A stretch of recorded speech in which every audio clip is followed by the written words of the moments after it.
Do you want me to do the fade-in music again? You're okay, Esme. I think you can do the fade-out music later as a compromise.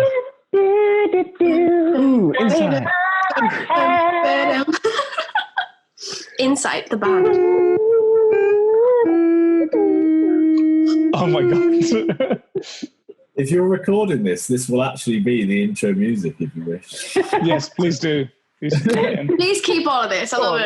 Let's just start it like that. It's a mess anyway. Hello and welcome to the Insights podcast. He's gone. Which is a podcast about insight. And today, it's a bit different because we've got a number of people. If you've been watching all the podcasts, some of these people you will be familiar with. Some of them you will not. I'm just going to go through them all. I'm not giving you a chance to introduce yourself. You don't deserve it. So we've got on my screen, from left to right, we've got Arjun. Give us a wave. We've got Esme. We've got Charlie. We've got Rob. And we've got Charlotte. Yay! Isn't that nice?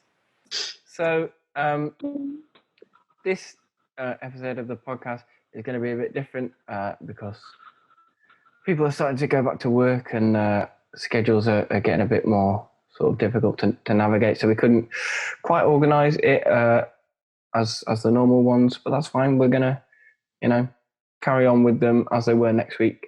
But this is coincidentally landed around the same time as the end of our crowdfunding campaign. And so as we move away from focusing on that and moving towards planning for the film and filming the film, we're going to just have a bit of a discussion about that and about how things have been going, what's been going well, what could have gone a bit better potentially, be a bit honest, and just have a nice chat about it. So, what do you guys think has gone well for us so far? Anyone can jump in. Nothing. Cool. I think we got the ball rolling very much from the start.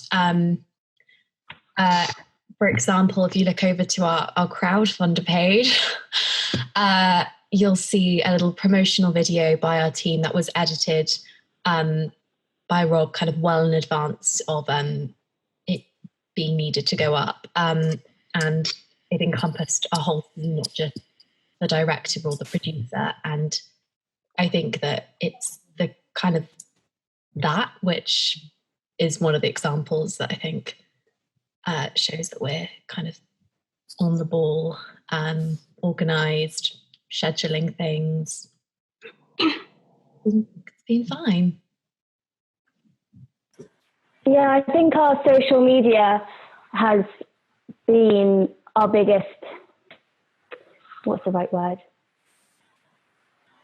Like, we've got a lot of followers, and I think, especially the social media team and as a group, we've done a really good job of getting that following on social media and making sure that people keep hearing about our film and our production company and everything. And I think that worked in our favour as well. And that was something from the very beginning that I think we were all really set on, was getting that set up quite, basically on the first day nearly, and getting that out there and getting that following. So we had a really good base when we did our first post, which I think really helped. Yeah, I completely agree. From my perspective, I've been so busy with my projects outside of the film, and I've been lucky that a lot of the team are multi-talented. I say a lot of the team, all the team are multi-talented, and I've been able to just allow them to use their creativity, to use their organization skills to really drive the project forward when I've not been around. And it's just been kind of a joy to watch from a little bit outside the project when I've not been there, but also when I've been in the calls with everyone, and just seeing everything from afar. It's just been really nice to see that everyone's now really come together, and we're starting to build up a lot of steam going into August when we start filming. Well, personally, Right, my favourite thing. Okay. I think the structure of the posting has gone really well so far. I think the fact that there's been a post every day, most of the time twice a day, on the stories, on the grid, has been the best thing so far, because that structure of posting so often and bringing out new content, looking busy and staying busy with that, means that anyone who follows is interested in looking at it. We're providing content daily to them before we've even made our content, and that I think has been the best. But on top of that, the communication has made that really easy. If we were all arguing and leaving each other on scene, then you wouldn't get a post every day, and you wouldn't get as regular meetings. So no, it's been, I think the media campaign, the coherency across the platforms, and just bringing out the content has been the best thing so far. It's gone really, really well. Yeah, I think as like, agree. I think as like a group, like it's been really successful in the sense that we have, like you all say, posting every day and all the rest of it, and staying on like track with it all, because this isn't like everyone's only kind of, dedication. We all have, people are working and some people are working on other things, and so to be so kind of proactive with it all, I think is really, really impressive in such a busy but strange time as well. Yeah, so on the flip side of that, although we may not like to admit it, is there anything that you guys feel that we could have done better? Well, I know on my part, I think especially given what's been happening this year, I've personally felt a bit uncomfortable asking people for money when I know people have either been let go because of COVID, or on furlough, so you're not getting your full salary. So I've definitely held back from asking, say, my friends and a few family members for some donations, and even outreaching to other people outside of my friendship group as well, just because I feel a bit, I think just a little bit uncomfortable being like, can you please donate some money, even though I know it's a really tough financial year. And especially given everything that's going on politically as well, I personally felt a bit like, not awkward, but I know other people are focusing on other things, and I guess I've definitely held back a bit because of that. Yeah, like because of COVID. Yeah, I think I agree with that, in the sense of like we started crowdfunding in the key moment of so many different political kind of situations going on, and I think we were I think a lot of us maybe subconsciously were thinking, is this important enough to kind of ask? Yeah. Like, is this, do we look kind of rude, kind of like oblivious to what's going on in the world if we're kind of focusing on our little thing and not maybe, obviously people supported everything going on in their own ways, but did we, I think that's kind of one of the things that was in our minds, is do we look rude in that way? But we have obviously been proven wrong in that by the way that we've been supported so well, and people have given whatever they can. So I think, yeah. I was talking to one of my mates about it, and he was talking about the crowdfunder or something. He was like, would that money not be better going to a charity? I'm like, how do I respond to that? What do you want me to say? No, charity doesn't deserve money. You could say that with anything. You could say that with anything. I think that when you see a lot of posts where they see CEOs and businessmen, and it's, hang on, why isn't all their money going to charity? Of course, the money is better in the hands of charity, but at the end of the day, as a consumer or as a supporter, you will support or consume what gives you that utility. And you could give that argument to anything. I think what helped me see past that was the rewards.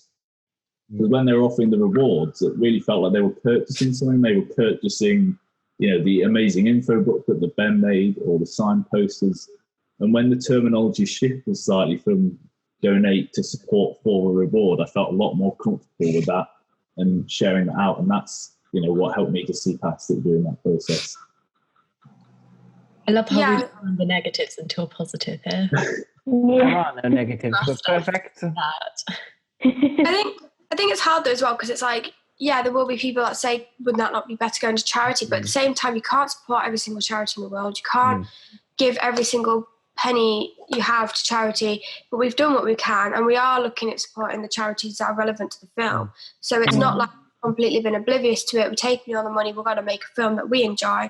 We're trying to make something good out of it. We're trying to make something that gives back. So, yeah. There will always be a more imminent cause. We're making a film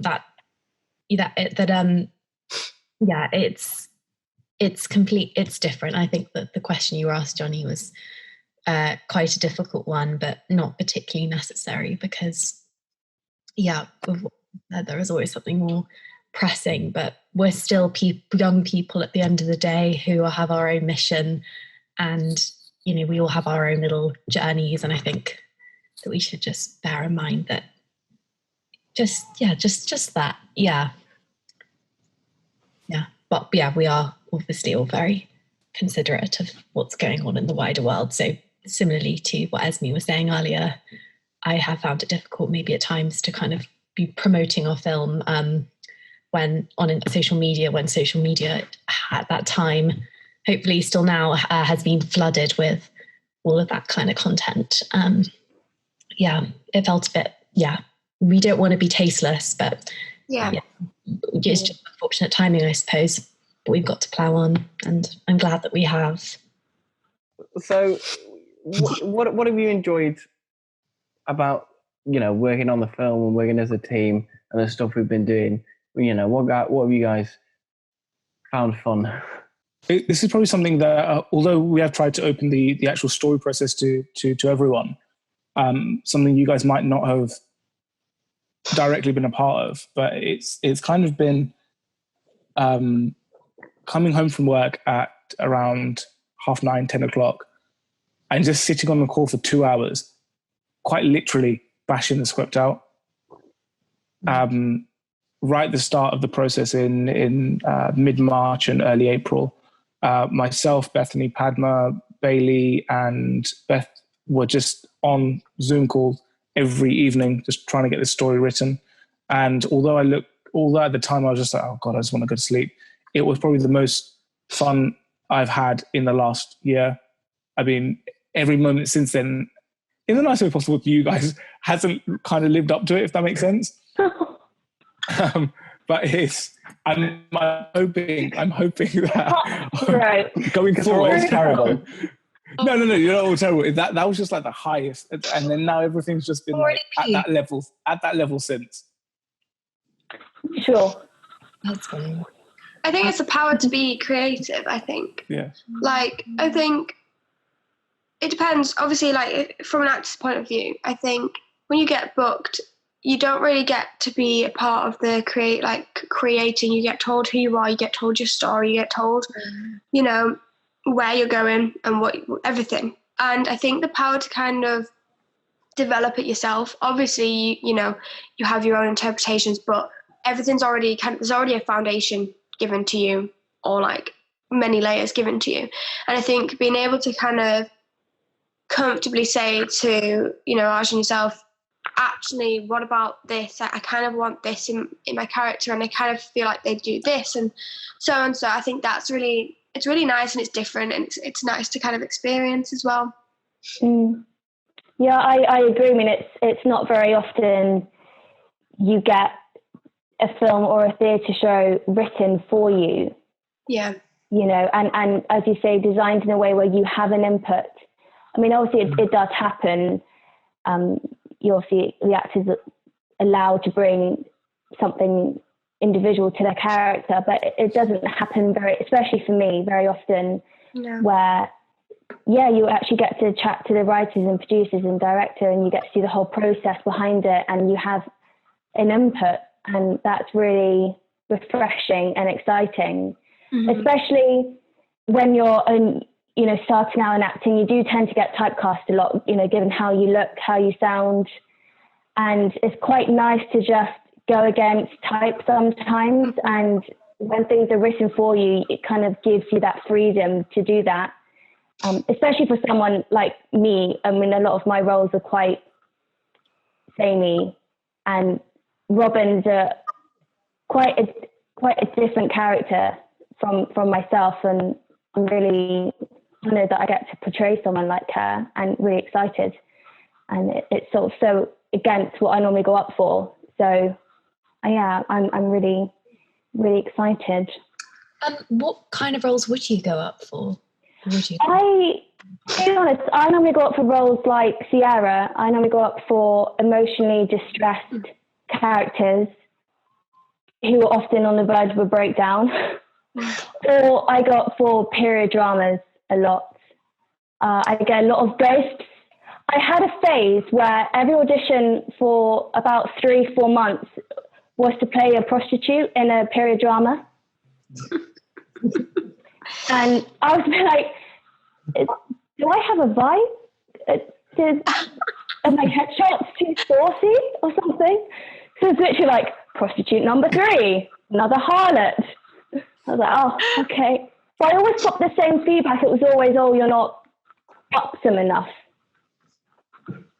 So yeah, I think I agree with that. I think the change of like.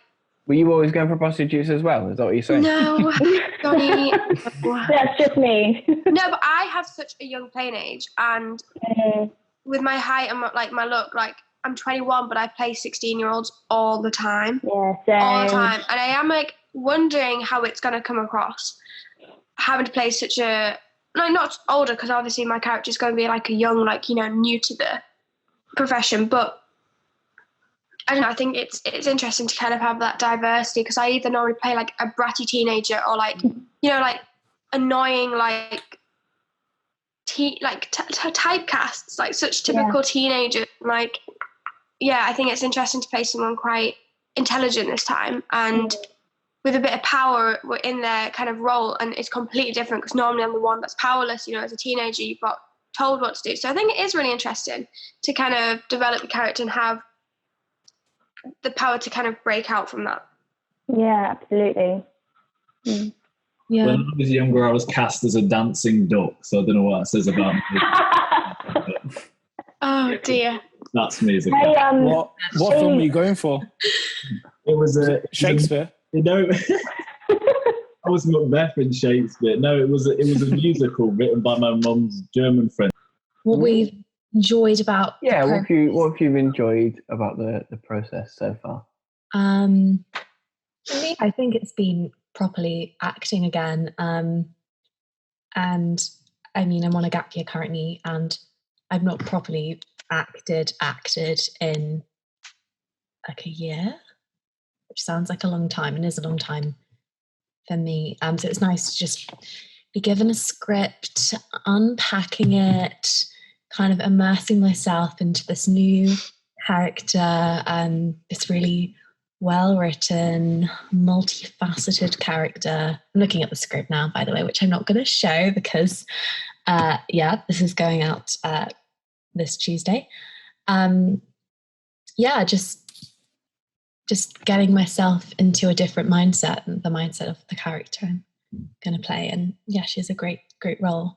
So I'm excited. And to meet everyone. That's something. Yeah, I'm so excited to see everyone. It's going to be weird. Yeah. Arjun and I met up the other day to do a location scout. And he was like, I forgot how tall you were. Because we met one time before. We met at a networking event thing in February. And it's just going to be weird. Yeah, I just kind of assumed you were the same height as Ella. Even though I remember you being like an inch shorter. Higher, taller. Yeah. Are you sorry, who's the tall one here? Ella. Ella's tall, and then... No, I'm taller than Ella. How dare you? I am 5'5" and I'm proud of that. I have a feeling we weren't going to tell everyone what our heights are, so then you can come and be like... I think we already have them. Most of us have them. It's really funny. So Beth goes, oh yeah, let's do a social and don't tell anyone your height. And then the next podcast. Yeah, and then we all tell you. How tall are you? Yeah, but now then she wants to start sending baby I had a good pictures. idea. Like, I think we've already announced it once, and then we were all like, everyone forget. Like, I already know. When you told me forget, I'm just going to remember everything. Like, I'm going to memorize that. So You have good memories. Come on now. You posted something on your Snapchat story or your Instagram story the other day, Charlotte, and I glimpsed at your height. Hi. Oh no! Wait, was I in it? Like my actual? It was of someone else's. Someone else was filming you, and you posted. Oh yeah, no, I'm small. I'm very small. Very small.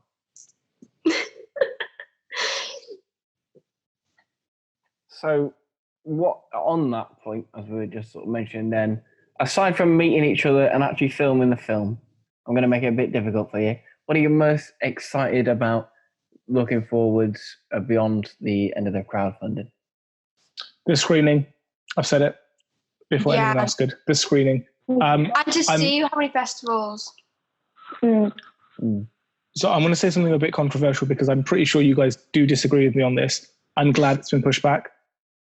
I think I am. No, I'm If glad. you're unaware, the screening was originally going to be on the 23rd of August because of Big Rona. It's been pushed back to, I think, Good old Big Rona.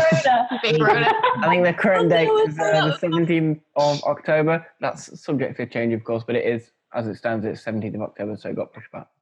No, I'm glad about that as well, because it means that the screening won't be the rough cut. It will be, by that time, October, it will be the full cut. So, yeah. Also, I think more people will come because there'll be, hopefully, if everyone's sensible and wears a mask, there isn't a second wave, and hopefully more people will feel comfortable coming to a cinema. Whereas I think in August, I still wouldn't feel that comfortable. I agree with you. To have group photos and stuff, and be able to interact a bit more, and it'll just be a better atmosphere, I think. Yeah, definitely.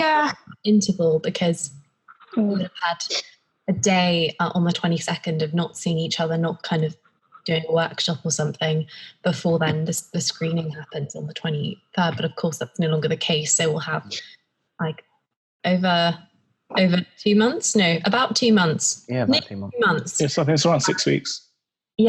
So how great is that? Just I just think having it back then, it's better, and I think we're not going to kind of be the guinea pigs of the situation going on. We're not going to kind of be the ones to first go straight into doing a premiere or screening kind of thing, and then get caught up in it being a bad situation. I think we're waiting it out, and I think it's better. And I mean, I had numerous family members saying they're not sure if they're going to come anymore in August, because I think when this all happened, we all thought, oh, it's still August, it's August, it's fine, it's ages away. And then this past few weeks, you start to think it's only a few weeks away, and I think that starts to stress people out. So I think it'll be much more popular October, sorry. And I think it just gives us a perfect time, and the night of the 17th. Really big fly. I'm sorry, there's a really big fly buzzing around this room, and it's so annoying. Is it bugging you? Yeah. Oh no! I'm just going to leave the call now. No, it's a shame. That's the end of the podcast this week, guys. Because of Esme's big fly. Big fly. Wrong. Charlie's that bad sounds joke. wrong. It's a dad joke, not a bad joke. Oh my God! Double down, why don't you? I'm trying to be funny. I'm just trying to fill the void of silence. So I think the October 17th date is really good, mainly because I turned 25 the week before, and it's got to celebrate. Birthday week.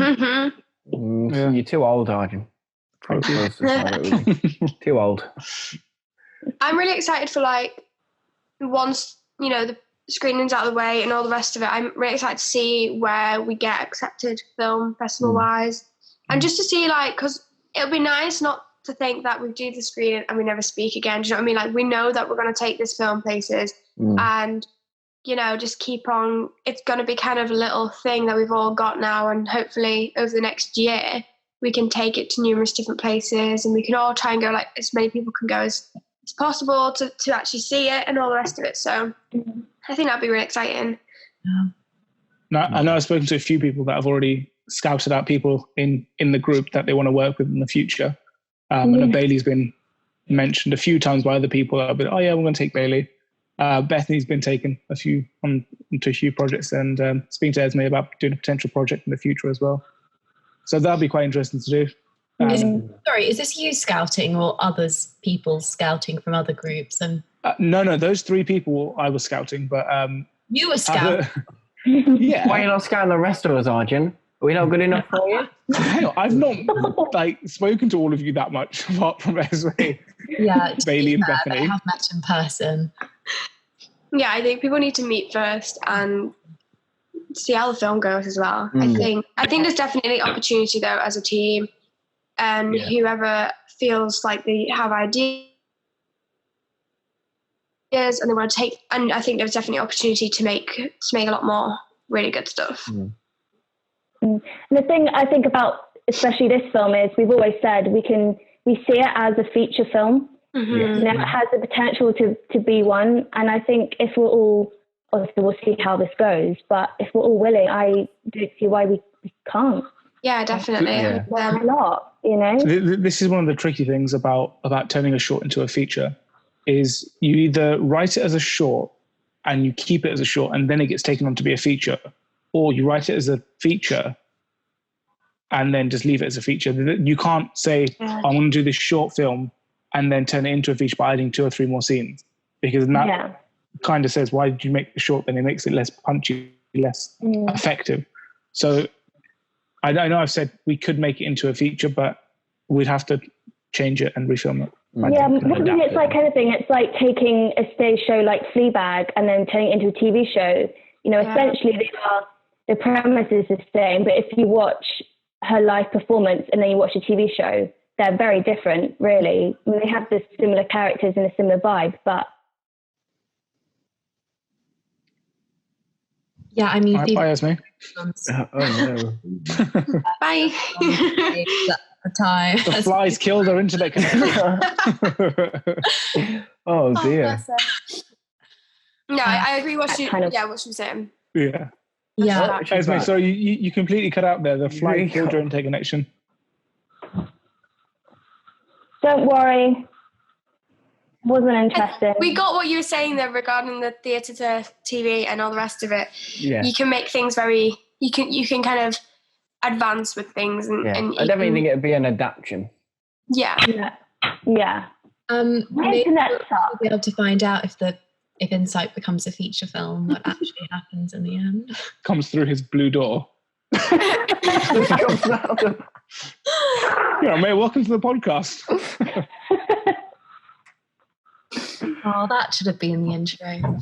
This can be the teaser clip. Oh shit!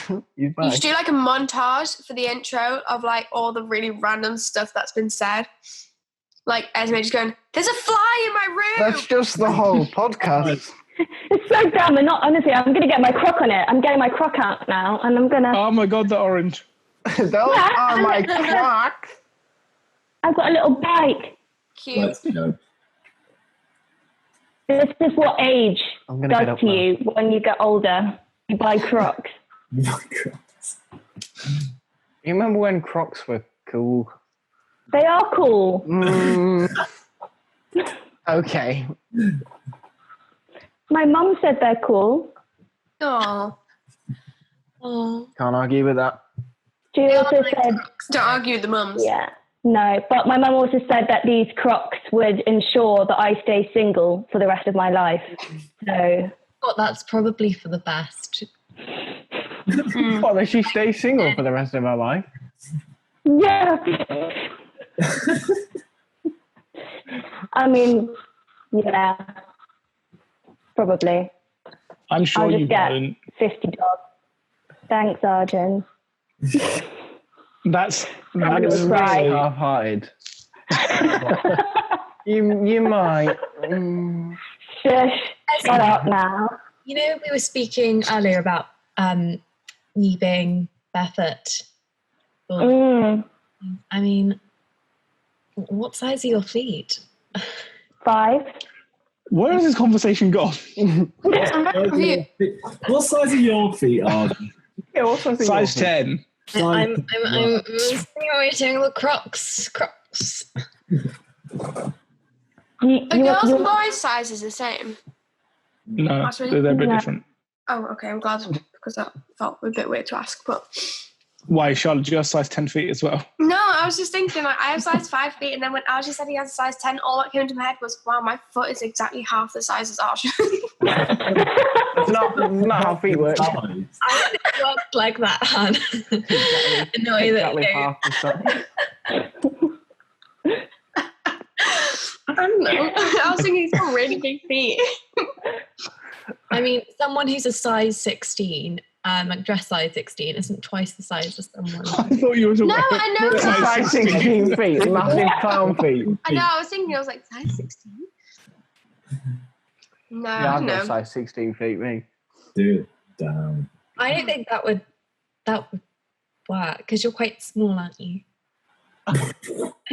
Oh, Johnny, really proved it here. Like, Right, this is where the podcast ends. Goodbye. Very sad. Very sad. Getting bullied.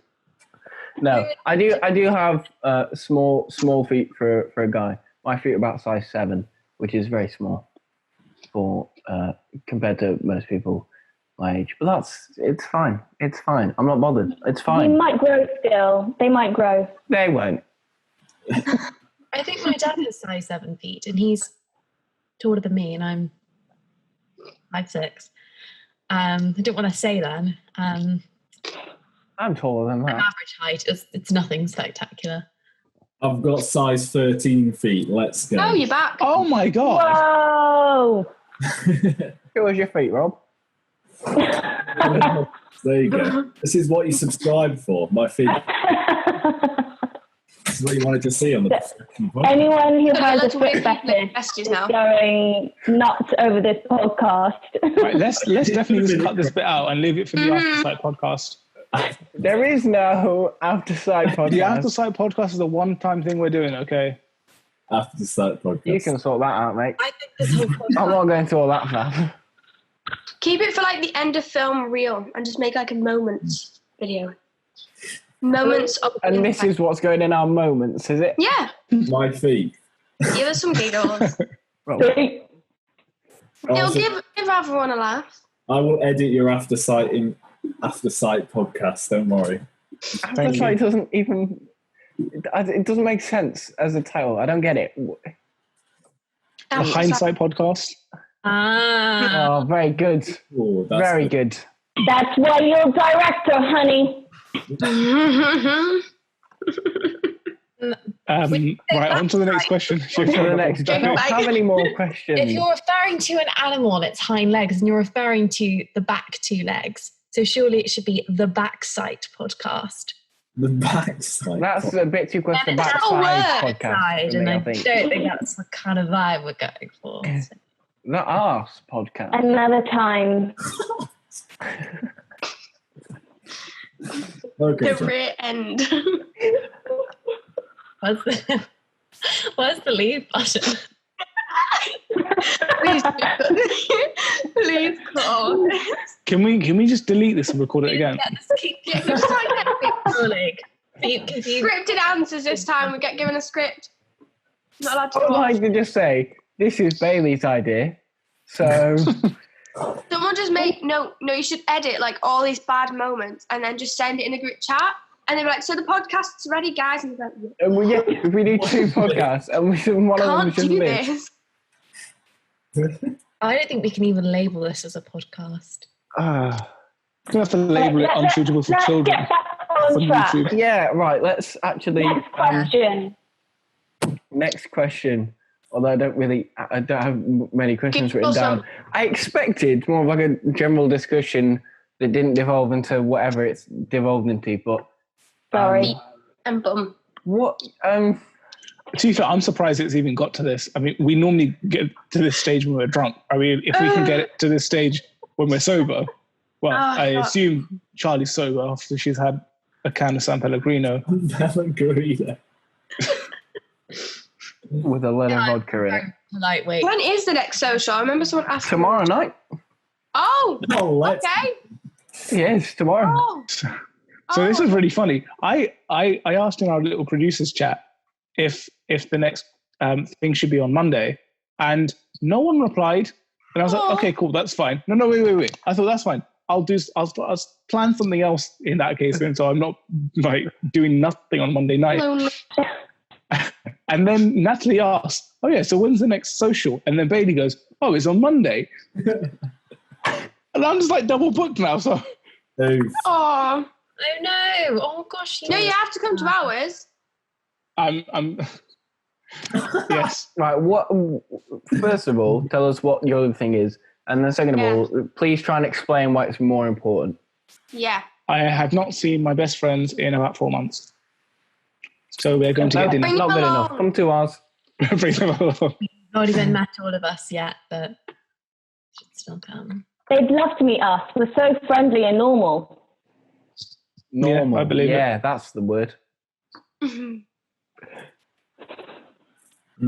Just record yourself for a bit, set it as a virtual background, joy, and then go. Oh my god. Sorted. Sorry. I did.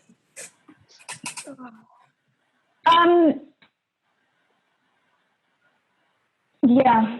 Okay.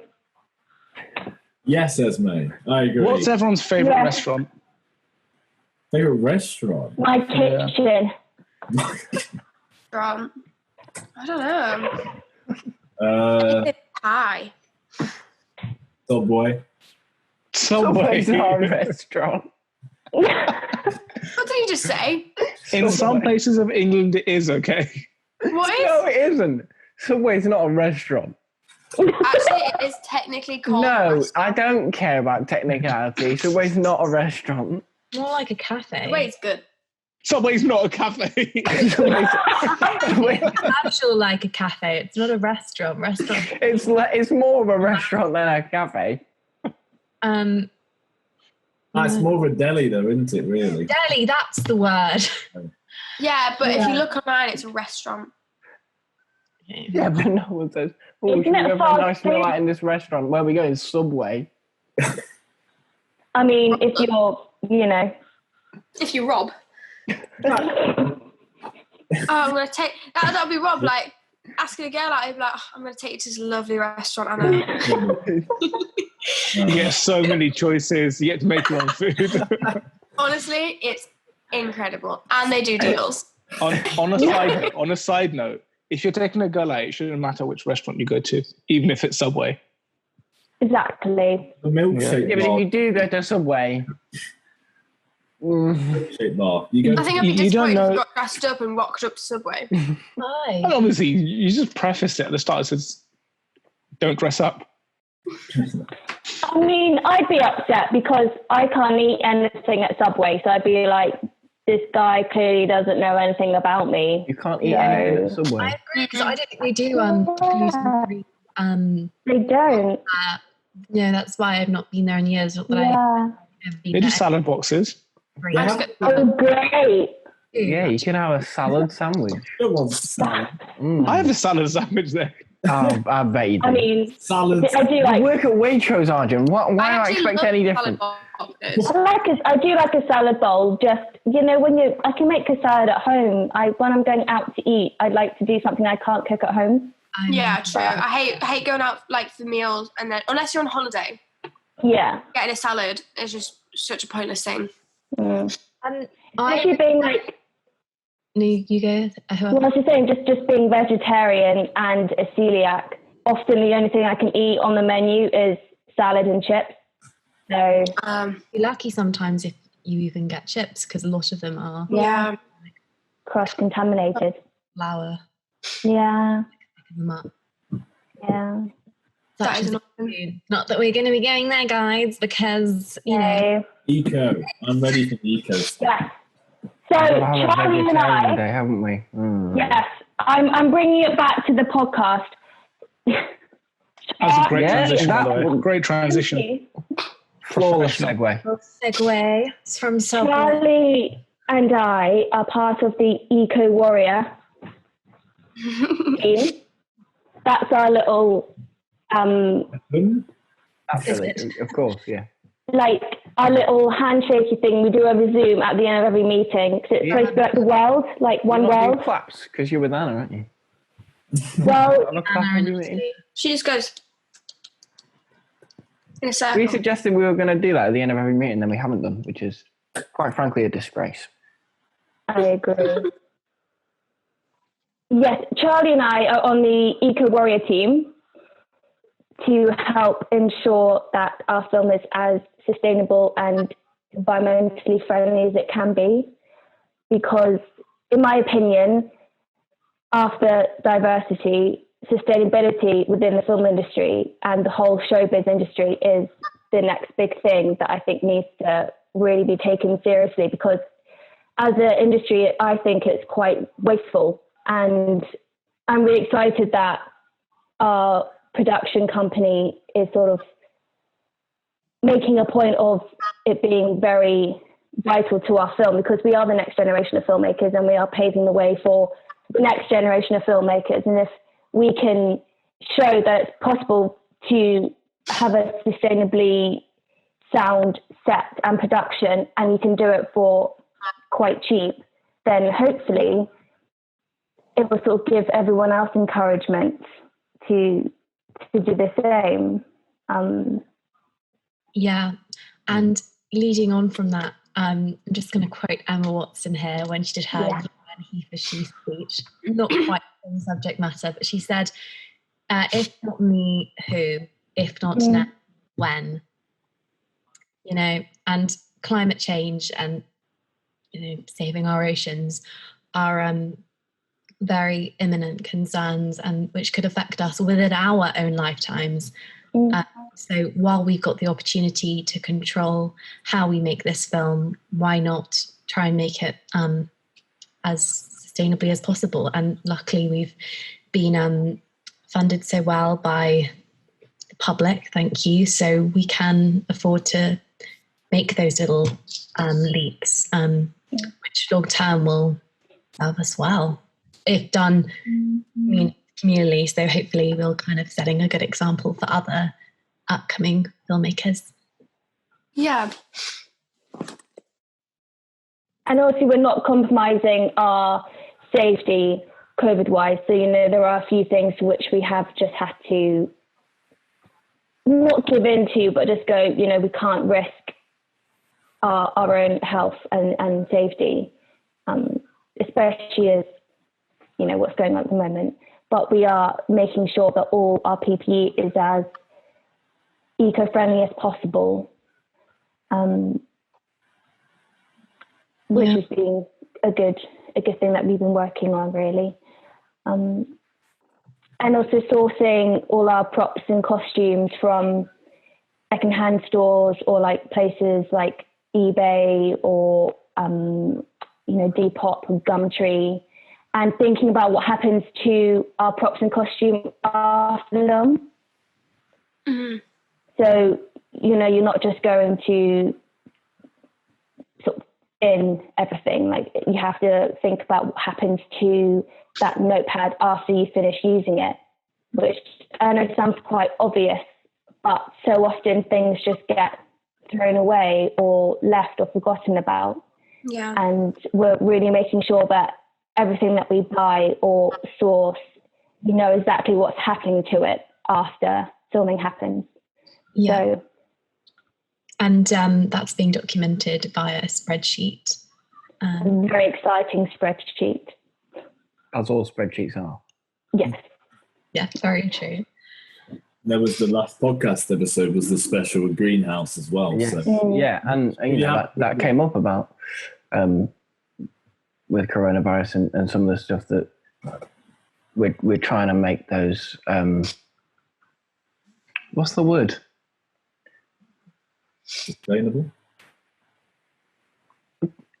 I can't think of the top of my head, but like with masks and stuff, instead of using, you know, single-use disposable masks, we're using fabric masks, and you know, and we're not using the gloves. We're focusing on washing our hands and sanitizing and stuff. Yeah. Have you ever seen I promise it's related. Have you ever seen a Neil Breen film? Oh, what? Neil Breen film. He's this American indie director, and he makes the worst films on the planet. They're so uncomfortable to watch. I watched one yesterday called I Am Here Now, where he's a sort of robot Jesus from another planet. But the whole film is about sustainability. The word sustainability is repeated about 100 times in the film. And it just gets it ingrained into your head. I mean, half the film's stock footage of windmills and solar panels. But it's because you're talking about sustainability now. It's just giving me flashbacks to trying to make sense of the Neil Breen film I watched yesterday. So if you haven't seen it already, look up I Am Here Now by Neil Breen. You're really selling it to me. Yeah. That lad's never going to hire you. Good. When did it come out? Probably 2007, I think. He released Fateful Findings as well. He's it's so bad it's good type of film. It's worse than Room, and it's entertaining to watch. I think our efforts towards sustainability will take place off camera as opposed to on camera. I know, however, one of our partners, the Greenhouse, who hopefully you would have been enlightened to via the previous podcast, create their production sustainably and actually use sustainable subject matter. But we're kind of keeping things behind the scenes just because it's not like directly related, especially as the premise of our film is quite urban. Nice green spaces though. Yeah.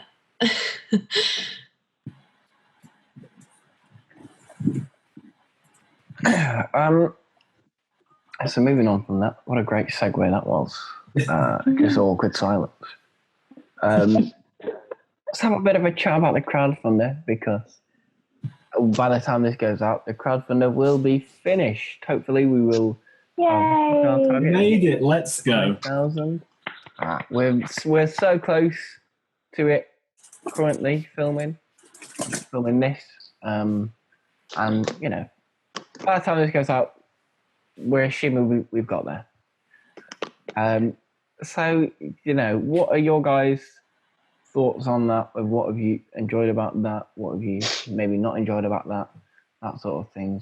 Have a bit of a chat about it. So similar to what Esme was saying earlier about asking family members and friends for money in this type of situation, I find it quite difficult at the start of when we actually launched the crowdfund to actually ask my friends and family. I know my immediate friends and family basically just donated straight away, and they were very happy to do so because they could see how passionate I was about the project. But it was then reaching out to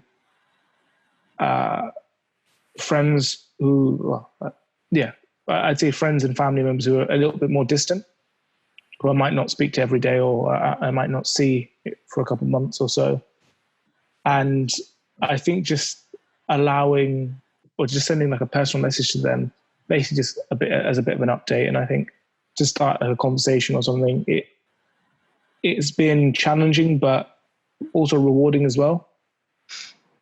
Because I think they can see that I am really passionate about this project, and they can see that the work that we've put in so far already is actually coming to such a great, I don't want to say conclusion because it's going to carry on, but such a great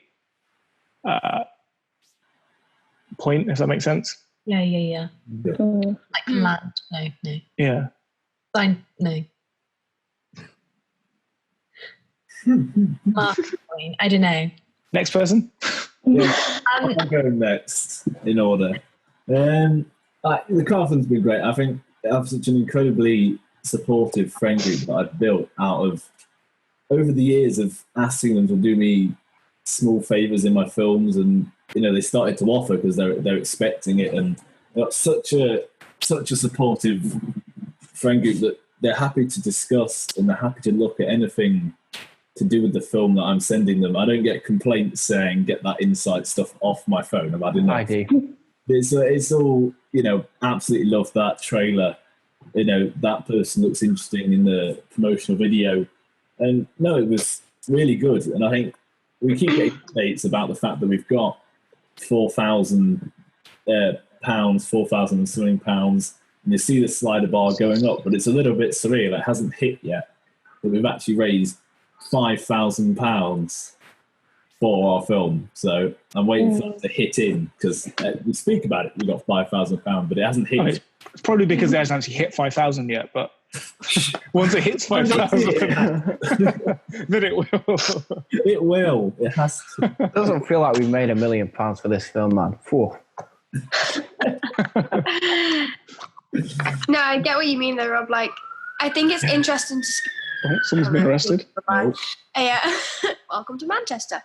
No, I understand. I completely agree. I think it's like, I always knew people were supportive and stuff like that and interested, but the kind of more invested responses that I got, I think I found quite interesting. Like, they were like, oh, that trailer, like, that's really, really, like, professional. Like, obviously knowing, like, we're just young filmmakers, we've never really, you know, we're not on a high budget film, and the responses that I got back were quite in depth and informative, and yeah, I thought it was a lot more interesting to see people's responses than I actually expected. So I think, yeah, it's really shone a light on the people around you. That's true. Yeah. That's true, because I feel like people can really disappear after meeting them, I don't know, in a fleeting short period of time, and then when you're kind of branching out to them individually or to your following, your whole following, it's nice to see kind of people rise up and be like, oh, this sounds really great. And then you feel really touched when they then donate. Yeah, I've had some people who I met when I went on holiday a couple of years ago who I've stayed in contact with. And yeah, some of them have been really generous, and I knew them for like a week of my life, and I've not seen them in person since, even though I've been in contact with them. So it's just been really lovely. Yeah. Especially at this time when, you know, morale is supposedly low. At the same time, it's a bit, I don't know, I feel like because we're doing something quite exciting at a time when a lot of people's lives have been halted, it is a bit odd, and I don't know, I feel like maybe there's a slight pullback occasionally with people wanting to support you, because it's showing that you're being active within this time. Maybe they're not that that's a bad thing, but I don't know, I feel like maybe that's the circumstance has maybe slightly hindered people. I think with it, as similar to what you're saying there, I think thinking about me saying then it's shone a light on the people around you, I think it will also shine a light in two ways. I think there are people around you that have supported us all that we didn't really expect such a great support or you know, like contribution to it all, or just interest. And I think it also will make people realise that around you are people that might say it looks interesting, or they may not want to say anything, because not everyone around you is, well, they might be jealous that you're doing something really exciting in this time of, or do you know what I mean? Like, it really shows you the kind of people that are outside of that circle that you think are always so close to you are often the people that are really willing to help and really willing to kind of contribute, compared to the people you instantly may just think, oh yeah, they're the ones that are going to obviously help, which sometimes people have just ignored your messages that you think would help. And I think it's really interesting to kind of see the kind of offerings from people that you haven't gone straight to message. And I think that is important to know, that, you know, there are people out there that will help you and that will support, and out of general interest of the film or your project or whatever it is you're doing, that aren't, you know, really close to you. And I think that's important to remember before going to do things like this again as well, is not to be afraid to message people you aren't confident will contribute. And especially for me, I've never done any crowdfunding before. I think the only time I've ever had to raise money was, you know, occasionally at school when you do like a bake sale to raise £10 for a play that you're doing. Or I think I did like a 3K run when I was 12 and I raised like £5 for it. So you got ripped off there. I did, absolutely. Hey man, when you're 12, you're like £5. Wow. Now I'm like, oh God, nothing. But this has been a big learning curve for me. And I kind of feel like I've been chucked in at the deep end a tiny bit, because my natural response to fundraising is often, oh, I'll bake a cake and someone will buy it and then that's enough money raised. But I've never done anything on this scale before. So I found it really enlightening and useful. And I've got that confidence now to feel like if I ever had to do it again, I could. Yeah. And like you say, like, you know, reach out to people who you don't necessarily know, or you've only met once, maybe. And often they're the more, not all the time, but, you know, sometimes they're the more keen and interested people. Yeah. Which is something that I wouldn't necessarily have thought. So, yeah, I think for me, this has been one of the most beneficial things. I feel that the support has also been incredibly genuine. It was the interest and support has been so genuine. I mean, from experience, people are very honest. When you put something that you've created out on social media, people are very honest. And the fact that they've seen the content that we put out and they've shown genuine interest and support. You know, we haven't had any comments saying, this looks absolutely terrible.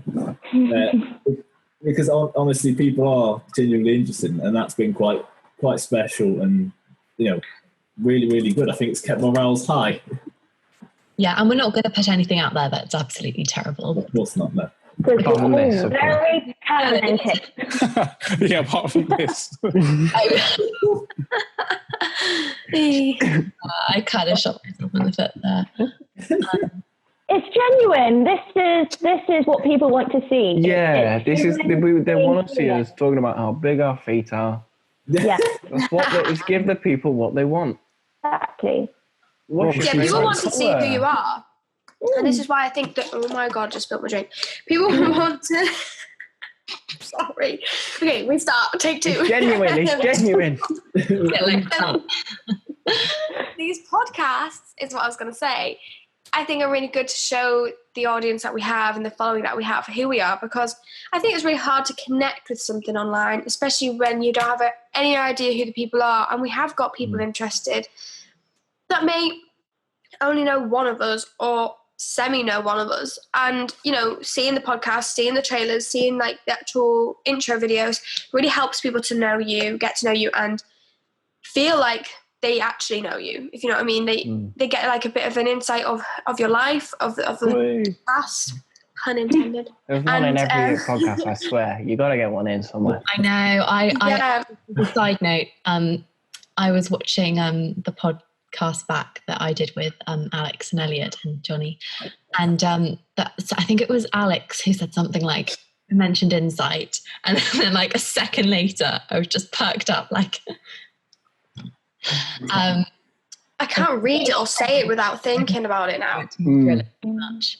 We should have chosen a different word for the title, just like Bob the movie or something. Yeah, it's great to have a title. I'll tell you something, I didn't like Insight as a title initially. Do you like it now, or do you hate it? No, it's grown on me. It's definitely grown on me. I like it now. Get a little book out. I'm not working with him next year. No. Scouted? No, but when we were deciding it, we were like Insight, and I'm like, okay. But it was the majority that people wanted, so I was like, fine. But it has genuinely grown on me. I quite like it, but now I can't read the word insight without thinking of it. Yeah, well, that's good though, isn't it? For marketing, to have a word that people say is excellent. It keeps the word of mouth. I remember I made a short film called Trade-Off, and now every economics lesson, because it's an economics term, trade-off comes on the board, the whole class is,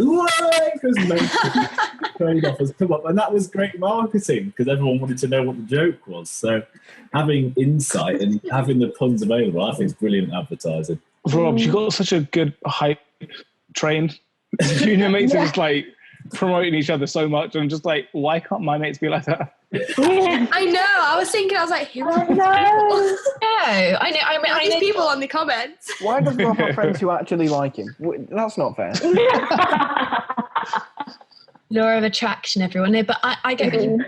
And Just as a side note, I don't know if this is the most appropriate place to talk about this, but I'm glad that we are including rewards for our crowdfunder and giving people the opportunity to see the film, but only if they kind of pay a certain amount. Because although any donation is completely valued by us, still, if you're going to the cinema, if you're going to a film festival, if you're buying a single DVD, or if you're buying a subscription to a streaming service, you're going to pay. You're going to have to pay. And although this is, low budget or whatever, we are kind of, it's not kind of professional standard, until we... Yeah, it is.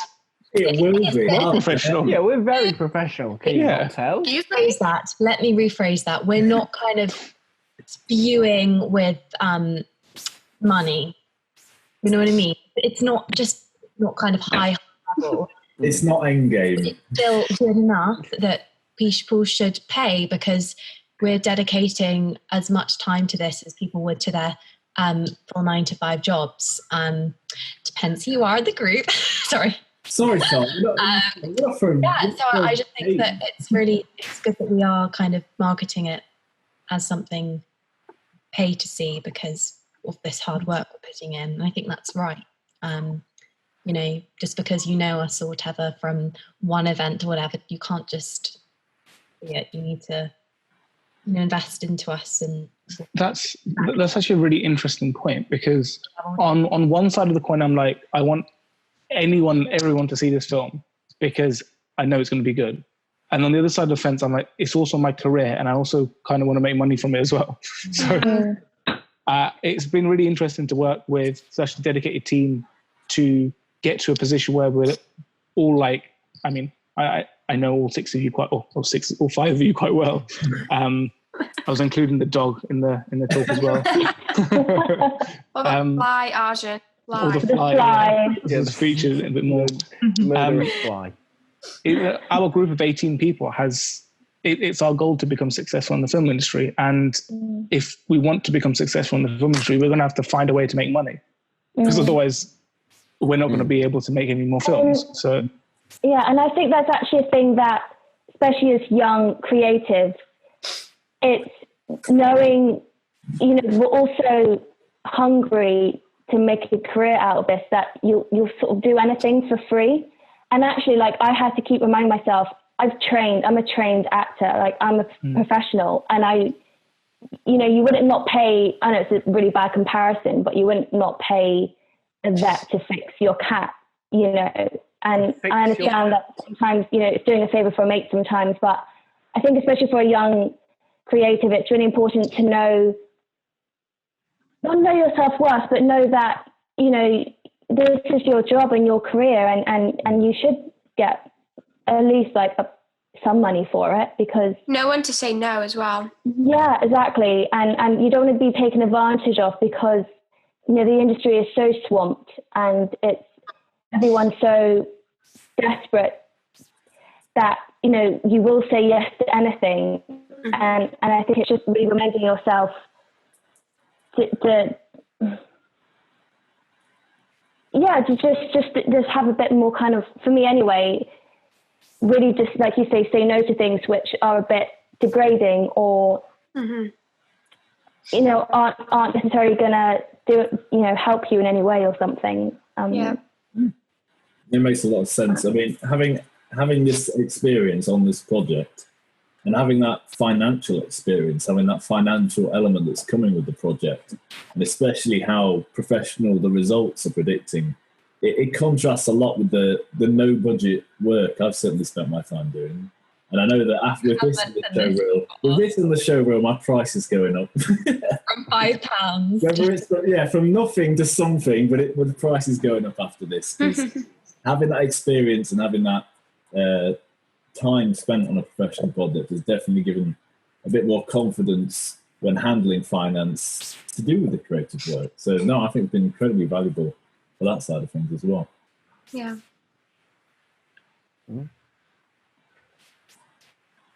I don't have any other topics to talk about. So I didn't, unless is there anything else you guys want to bring up at all? Yes. Is Esme still haunted by the fly? It's not a ghost fly. It's on the window and it hasn't moved. I think it's waiting to attack. They're always so It's intelligent plotting. getting in. They're so clever. They can sneak through anything. But Yeah, getting Yeah, but they can't figure out how to get out. I'm like, you've got in. Just go out the way you came in, you dumb fly. they have like Also, 10 eyes, isn't it? there's a spider in the corner over there which has laid its eggs, and I'm not happy. No. And it's still there, and it's been there for 2 weeks, and I haven't moved it because it's laid eggs, and I feel like that's mean. But Would you rather have loads of baby spiders running around your house? Do you know how many they lay? I can see how many baby they spider. lay. I can see. I just Call them baby spiders. Yeah. But I just feel bad, like, getting rid of it, because I don't want to kill the babies or their mums, but I don't want it there. So I'm in a moral debate. What if you Can't even move them either, because don't they like naturally hatch if they're like, or something like that? Oh, something like that. Something like if you go to hit a pregnant spider, like if you go to like squish one or something, don't they like instantly lay their eggs so that they all run or something like that? I don't know. I don't like to think about it. It's like that. Did anyone see the Godzilla reboot where it had like 2,000 children under the city? And like, Yes, I watched it last week. That's Esme's wall. No, don't say that. You've got little Godzillas in your kitchen. You could, but if you coax a fly over to the spiders, sorted that problem out. But that would just kill the fly. That won't get rid of the spider. Well, no, but it's a compromise, isn't it? Fire. Just set your house on fire. That's your only option. Yeah, just burn your We entire house. can't. We're filming in my house. You what? No, it's We're filming in my let house. Let the spiders stay where they are for now, and then Right. and then after we finish filming, then set your house on fire. Okay. Fair enough. Me. Right. I'm gonna go get some lunch now. So Yeah. So thanks for all coming to this podcast, I think. And thank you for watching, if indeed you still are watching. Of course. outro music, please, Esme. Well, yeah, give us some of your outro music. Ooh, Johnny's podcast. Hang on, it's not Johnny's podcast. It's the What do you Inside mean? Podcast. Whoa, what do you mean it's not Johnny's podcast? Hang on a minute, Arjun. He's the host. I'm the host. I came up with the idea, I'll have you know. Thank you. Guys, So- we've just hit 5,000. Have we actually? What? What? Who gave the money? I don't know. Do you have any? Does, you haven't. if I've got any you confetti haven't. on me, to throw some We're more still on- confetti. I have one left from the other day. You have one Hang on. piece of Oh, confetti. throw it. Whoa. Charlotte, you We've hit lying. 5,000! Woo! Why? One piece of confetti. You what? Sorry, someone said my name. And you just It's not refreshing. Just spent Oh, the yeah, entire it's time not refresh. Yay! a day in advance. Let's go. Thank you, everyone. My The time wasn't to reach it on the Monday and on the 860. Monday only. Who was it? Let's have a look. Bonus Related budget. to, Woo, Joe 5K. Francis? That's for the After Sight podcast. Someone said the name. It's the height. No. It's not after. How do you know it? It's going to catch. It's not. It's not catching. Don't you dare. Isn't going in the podcast. This What's is her the story? personal story.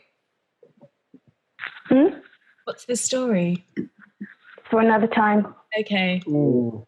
Tomorrow night. Also, yeah, you can tell us on the social tomorrow. So just, continue to support us. Continue to share our stuff around on social media because it just helps, doesn't it? And look out for sort of more stuff from us. Some more trailers and promotional things. And we'll be filming next month. So we're ramming up and getting ready for that. So look forward to the film. And See you guys soon. see you Bye. guys soon. Bye. Bye, everybody. Bye. Bye.